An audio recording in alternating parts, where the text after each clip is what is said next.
Hey, salut tout le monde, c'est Ghost. Avant de commencer cette vidéo, je voudrais juste vous remercier pour vos super retours sur mes dernières vidéos. Ça m'a vraiment fait super plaisir.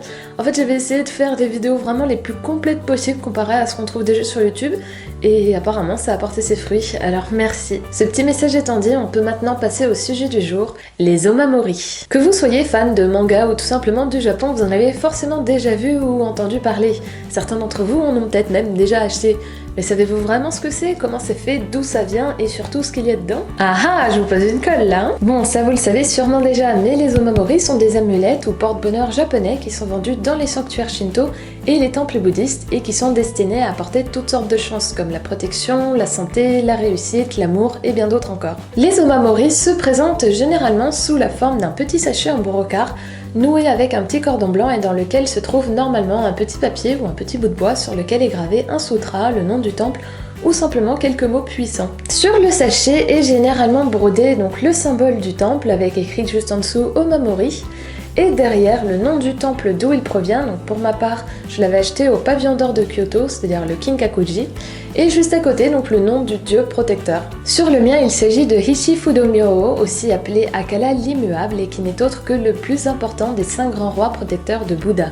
Il est associé au feu et à la colère, mais il s'agit en fait du dieu de la sagesse. C'est grâce à un rituel sacré que les omamori contiennent l'essence spirituelle ainsi que le pouvoir d'une déité ou du Bouddha.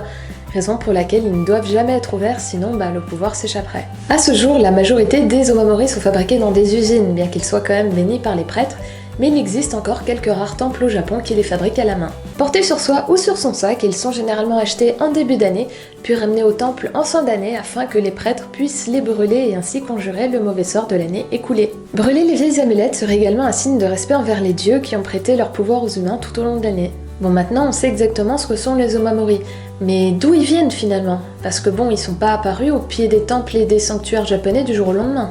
Eh bien en fait, il s'agit d'une fusion entre les amulettes traditionnelles bouddhistes, comme celles qui sont toujours très populaires en Thaïlande, et les amulettes shinto appelées ofuda et qui sont généralement placées dans les maisons ou utilisées pour chasser les démons. Vous vous souvenez? Comme dans Sailor Moon.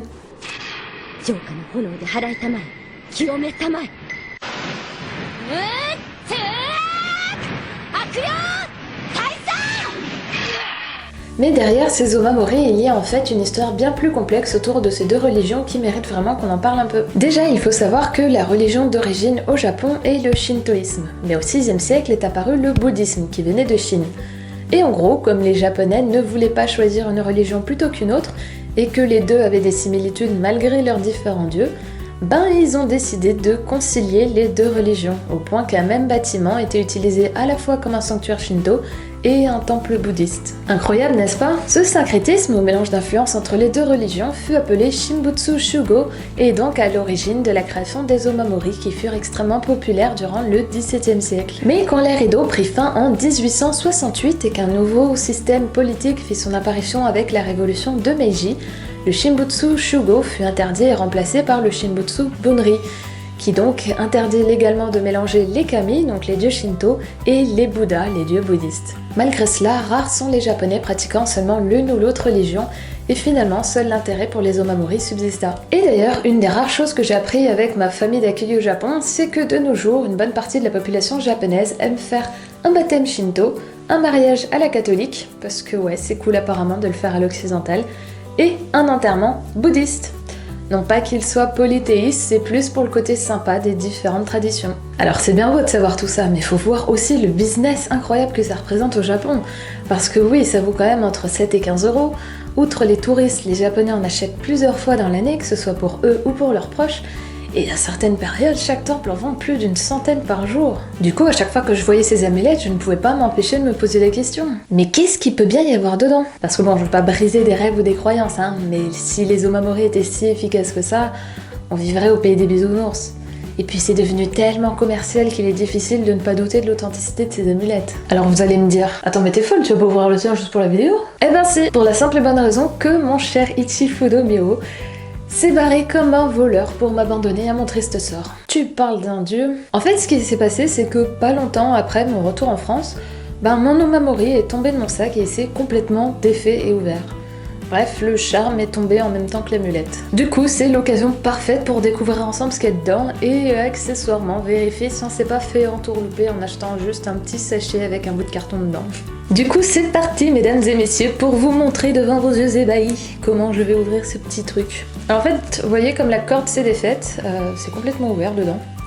Donc voilà, ça va pas être très difficile, je pense, pour enlever ce qu'il y a dedans.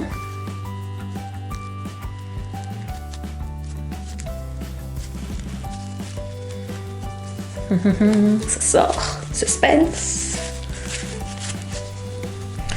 Et voilà, j'avais raison, c'est du carton. Non, je plaisante. À l'intérieur, il y a le petit papier avec marqué donc Omikuji, pardon. Putain, Omamori. Oh là, je vais tous les faire. Omamori de Kinkakuji, donc le pavillon d'or de Kyoto. D'ailleurs, si vous n'avez pas vu mes vlogs à Kyoto, je vous invite à aller les voir en cliquant ici sur le petit i et vous verrez notamment donc ce fameux pavillon d'or. Du coup, à l'intérieur, il y a tadam! Donc c'est une petite amulette en bois. Je vais essayer de vous la montrer façon youtubeuse beauté. Donc voilà, finalement, c'est bien une petite amulette en bois bénie par les prêtres. J'espère en tout cas. Et voilà, du coup, cette vidéo touche à sa fin. J'espère qu'elle vous a plu. Si c'est le cas, merci de laisser un petit pouce bleu et également de partager la vidéo. Ça me ferait vraiment plaisir. Je vous invite à vous abonner si ce n'est pas déjà fait. Et en attendant la vidéo de la semaine prochaine, portez-vous bien. Tchuss!